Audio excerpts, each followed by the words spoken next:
Hello again, everyone, and we're back again for another Let's Read. And I actually have.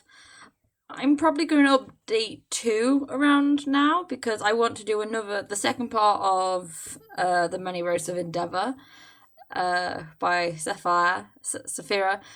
Finally got that right. They ended up I ended up talking to them on a server we were both on, and they were like, this is how you say my name.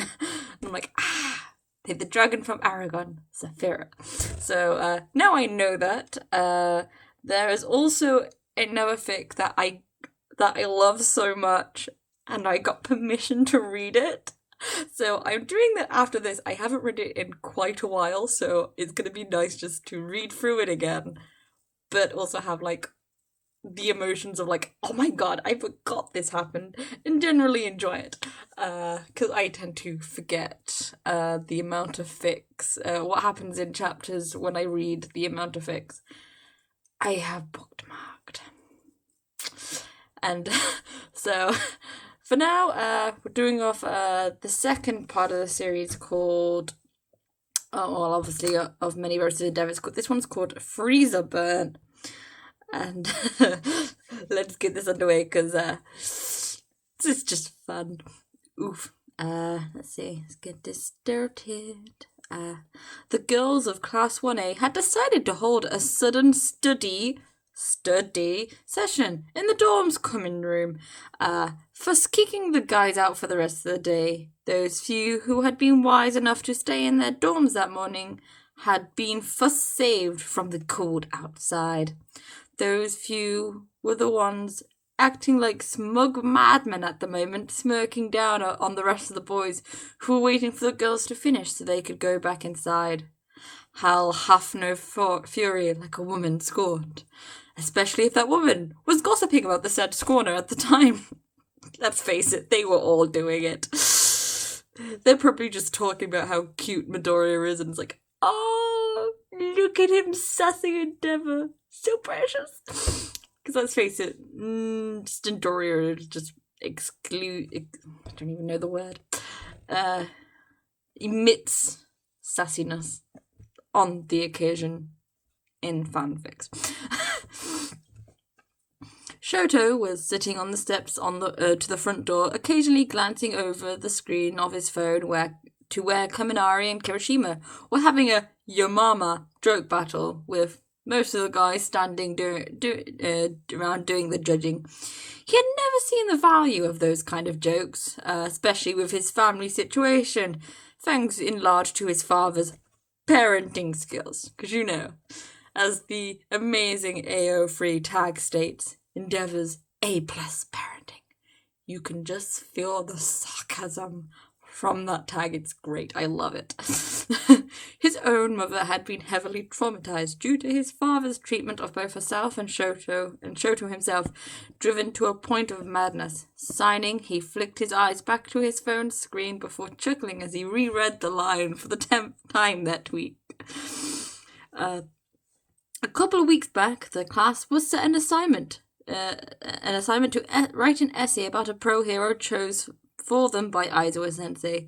Shoto was happy. Shoto has happy with his reason. I think that's meant to be was. Shoto was happy with his own reasonably high score, especially if it was the first assignment he had done in peace without his father interrupting for Have you ever hated having dyslexia? I can't read sometimes. Impromptu training, I think. It's probably that. I'm going to go with that. When the scores were returned, he was kind of surprised to find out that Yuzuru had scored 1696 on her essay about the hero he had helped Midoriya rescue back in Hosu from the hero killer, when it turned out Midoriya had aced the assignment with 100 marks out of a possible 100. He was shocked. First off, no one had ever beaten Yuzuru in a test or assignment. And secondly, Aizawa Sensei was a harsh grader and already given out a handful of hundreds in his life. I want to know who got those hundreds. I'm still very curious. Just like the rest of the class, he too was curious to find out why Midoriya, his first ever friend, had been handed the prestigious award of a full mark from Eraserhead. The answer as to why, as shrouded in mystery for all but 10 seconds, until Kirishima yelled out for the rest of the class to hear. Midoriya threw shade at Endeavor.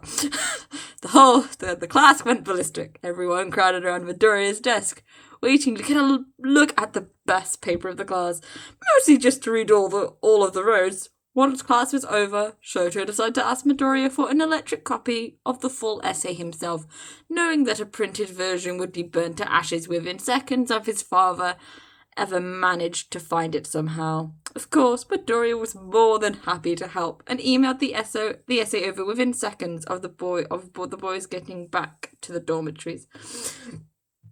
Ooh. Shoto soon learned that he was not the only one who had a copy of Midoriya's essay. Every teacher on the UA staff faculty had their own paperback copy. He knew All Might had one, and would often be seen reading it with a cup of green tea, whilst grinning with pride over his secret love child's work. We all know it. Midoriya is All Might's secret love child, even if they both haven't worked it out yet. Shoto knew the truth, and it would only be a matter of time before it was revealed. Present Mike had one, as seen by his constant need to praise Midoriya when they crossed paths in the hallway. Well, that, and his need to burst out laughing as he was reading said essay whilst walking. That ended up with the guy walking headfirst into a concrete pillar, much to the delight of Aizawa-sensei, who took a photo before leaving the scene, grinning like a maniac. I am the idiot who will most likely do that when reading. This is why I don't read in public, because I will walk into something or someone, or I will just get hit by a car because I won't be paying attention. At least, when pictures of the same accident appeared all over campus, Shoto knew who was behind it. But it didn't mean that the student body didn't get a few laughs out of it. By now, Shoto was reaching the end of page 9 before he realised the tasteless jokes about poor people's mothers had ended, and the talk had turned to something else. Parents. I got my quirk from my dad, Kaminari was telling the others, puffing out his chest proudly like an emperor penguin would. He's a bit too timid, so became an electrician instead of a hero. Real bummer though. He would have been a good one. He doesn't short circuit his brain like I do. That's probably because he trained more than you do. Sato frowned, causing Kaminari to scratch the back of his head sheepishly. If you worked harder, you could probably release more voltage and thus reduce the risk of short-circuiting your brain as quickly. The other boys mostly whistled at the sudden burst of knowledge from their taller friend. Wow, Sato! Mineta was bouncing up and down trying to get some attention from the others, who had ignored him when he had suggested his own jokes earlier. You're actually kind of clever. Nah, I just asked Midoriya about it. That made sense. Shoto chuckled as Midoriya began to blush from the praise the others were giving him. Even though they knew quirks and quirk usage was his special field of knowledge, why don't they show more of it in the anime/manga? One day I'm just gonna cry. They need to bring back Midoriya's notebooks. They need to show Nezu his notebooks. That's it. Just show him to Nezu, and then the notebooks will become one of the main things. Because imagine if the villains got hold of them. The heroes would be fucked. I mean, I wouldn't mind if the villains got hold of Bakugo again. I don't like him. If the villains got hold of Endeavor, they could take him. But still, one day. Where was I? Aha! It was obvious that the green-haired teen wasn't used to such positive feedback, which did make Shoto wonder what his life was like before he started UA. Bakugo, the only link to Midoriya's past, kept his lips firmly shut about their time together in their younger years, which was annoying since Midoriya followed suit. What about you, Sato? Who did you get your quirk from? Mine's a mutation of my parents, Sato explained proudly. My mother had a muscle-enhancing quirk, whilst my father gets a speed boost when he digests a lot of sugar. I learnt a lot of my baking skills from him. Too bad your mum ain't a hero either, Zero butted in. Her quirk sounds like a lot like Midoriya's, except his is strength enhancement. Are you two half-brothers or something? The little jokes soon turned into all eyes on poor Midoriya to talk about which of his parents, in Shoto's opinion, his dad, All Might, his quirk came from. Well, my mum has a mild telekinesis. She can float small objects towards her. There was a nervous undertone in his voice, one that the others didn't seem to pick up on, even though they were standing right next to him. And Mom says my father's quirk was the ability to breathe fire. He works overseas, so I have no idea what's happening with that, but... Wait, so you have a quirk that isn't related to either of your parents? Kirishima questioned, raising an eyebrow in confusion. That's odd. Well, because I was such a late bloomer, the doctor believed I had more of a chance of developing an unrelated quirk than one that belonged to either of my parents. And mutation quirks, the mutation of quirks from parents, whilst rare, it still happens. For manga readers, you guys know a character that has such a one, and anime people will find out next season. Next month. Anyway, Midoriya quickly explained in response, I was just lucky I got such a useful quirk, even if it did break my bones whenever I used it. The other guy seemed to buy the explanation without question. Shoto's eyes narrowed slightly as he thought on how he was going to get around that information with his love child theory. Yeah, no matter what Midoriya says, even if he turned around and went, my father is called Midoriya Hizashi, he breathes fire. Even if he had shown Shoto the man himself, he'd be like, yeah, I'm pretty sure All Might stole your dad, though. Like everyone else. And continue to ask questions of which parent did you get your quirk from? Minato, for obvious reasons, was skipped.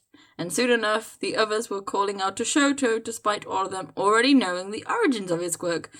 With a sigh, he lowered his phone and opened his mouth to talk. Only for someone to beat him do it. It's pretty easy to guess. His ice comes from his mother and his fire comes from a disposable piece of flaming garbage. Shoto had to use his phone to hide the snigger that was forming on his lips while the others were just gawking at the green, bushy-head teen that had just thrown shade without really caring that he had done so. Midoriya Izuku, everyone. Dude, Kirishima's face lit up within seconds of realizing what was about to happen. You really don't like Endeavor, do you? I don't, Midoriya raised an eyebrow curiously. Why, should I? But you love heroes, Kaminari butted in, pushing the others out of the way so he could get his words in first.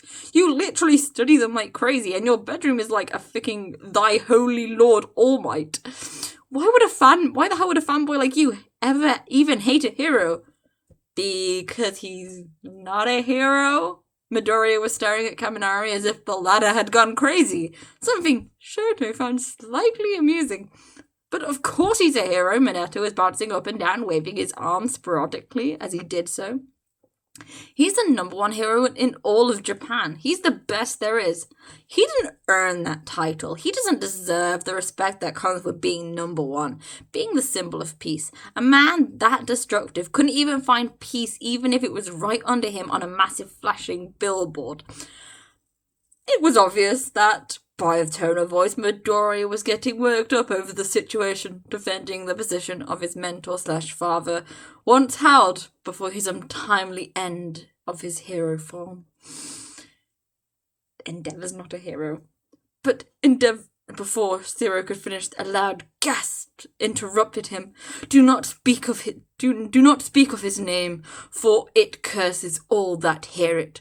Almost immediately after those words were spoken, Kaminari ripped some tape from the roll within Zero's elbow and stuck it over his mouth, so he could not curse the rest of the boys. So, basically, Midoriya, what you're saying, fuck Endeavor, Kirishima asked with the biggest, smuggest grin to have ever existed in the history of humanity plastered on his face. With that, everyone fell about laughing. Shoto couldn't hide his sniggering from behind his phone and heartily joined in with the rounds of joyous noise that rose from the front of the dormitories. I wouldn't say it like that, Kirishima. Midoriya replied whilst wiping a tear from the corner of eye. But basically, yes. Yes, I am. So proud. Perfect. The redhead manly man. At least in his mind eye he was. Clasped his hands together and rubbed them almost menacingly. I need to tell the others as soon as we're allowed back in. Just wait until the next visit from the #1 hero. The nickname will spread across the country. Soon the world will know him as Endeavor, courtesy of Midoriya's hatred towards him. So manly. I don't know why I do that, but every time I even hear or read so manly, I'm like, so manly. I'm blaming Kirishima for it. Sato and Kaminari mockingly gushed at Kirishima's speech, acting like Midoriya would upon meeting any pro-hero in existence, minus the obvious exception. The front doors of the dorms opened at the very moment, and a highly confused Yuzuru poked her head out to see what the commotion was about. Oh, guys, we're finished, she announced, much to everyone's relief. It was freezing outside, with cold winds attacking constantly. Is everything okay?